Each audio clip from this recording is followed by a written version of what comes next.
I'm going to show you exactly what I do to warm up my body for calisthenics. So by the end of this video, you'll know exactly what you need to do before your workout.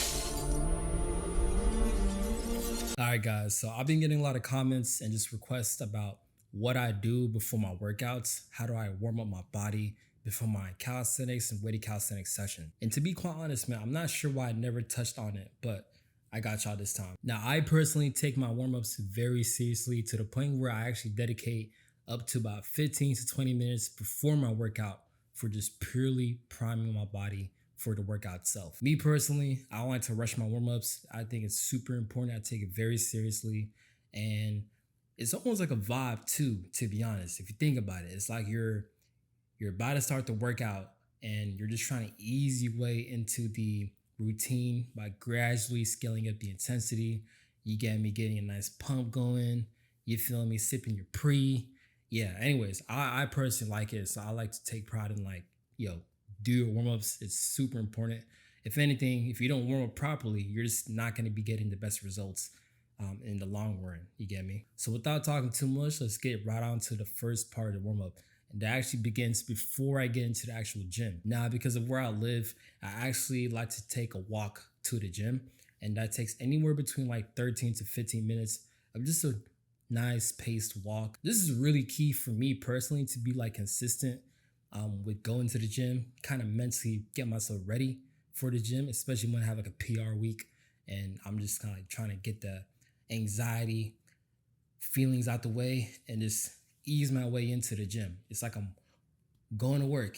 Sometimes when you go to work and you're driving, you really don't want to go into work, but that drive low-key be your peace. You feel me? So you having a nice cup of coffee or me particularly, I like to have like my pre-workout, sip on it while I'm walking to the gym. Like, bro, that's a whole vibe, like no cap. I don't know, something about that is just immaculate, and definitely recommend y'all to do it.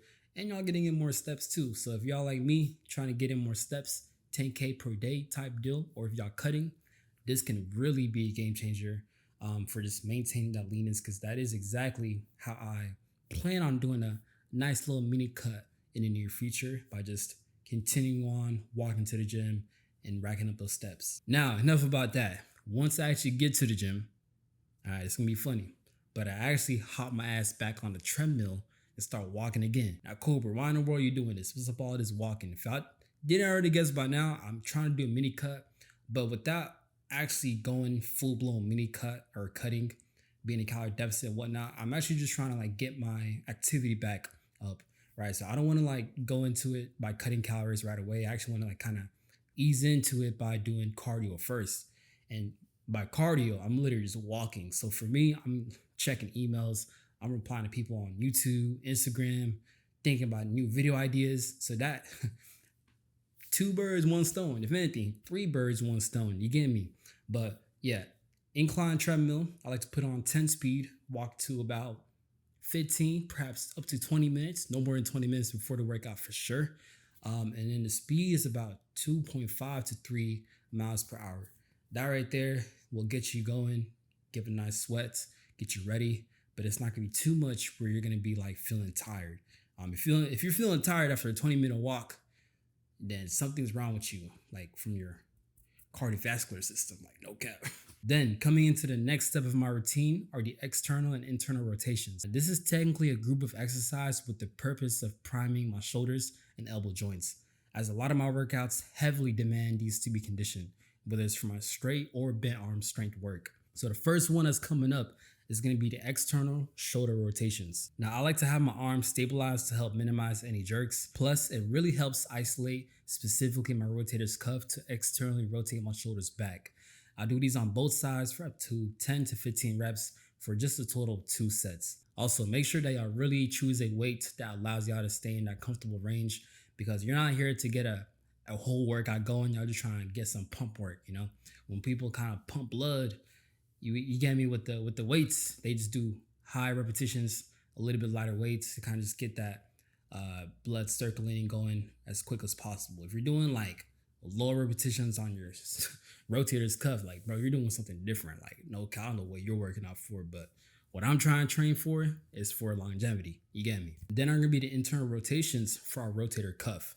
Now I'm not gonna cap. This one might actually be a little bit more painful than you would think. But it's like a good type of pain. It's like when somebody kind of pops your neck or pops your back at a chiropractor.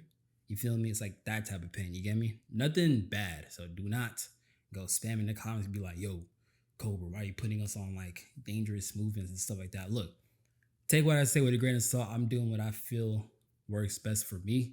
I've done my prior research and I'm learning, but I also trust my judgment because I've been seeing results. It feels good. I'm trying to get range of motion better.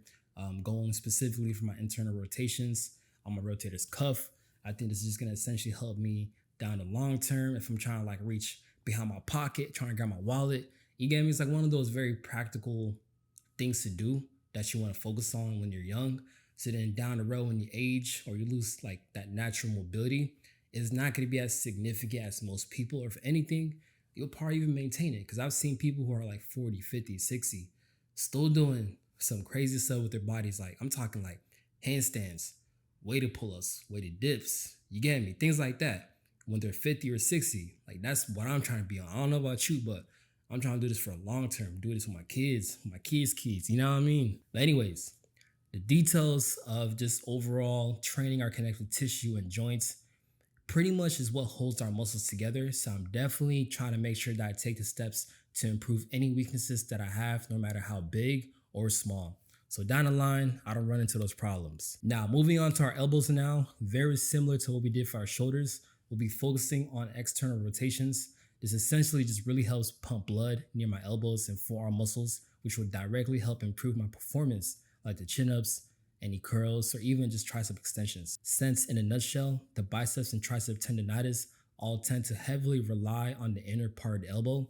So if you want to minimize that dreadful pain on the elbows when doing weighted chin-ups, for example, then these are definitely the way to go before your workouts. Now, moving on to our next part is going to be working on shoulder flexion and abduction. So this pretty much gives you the ability to kind of raise your shoulder up and away from you at different angles, like right there. I don't know if y'all heard that pop, but I didn't do my shoulder flexion and abductions, but I personally like doing it with very light resistance. So I choose a very thin band and kind of spam every single angle until I kind of get that blood going in my shoulders. Because if you think about it, if you're doing like the handstand push-ups or training on the rings, you're not going to be fixated in one shoulder path or angle in terms of like the position of where your shoulder travels. So to prevent an injury or strain, it's smart to just rep them out in different angles. And if I don't do these, then the workout just doesn't really hit the same, to be honest. Now, this workout was centered around training my skills like the planche, front lever, and also the handstand push-up.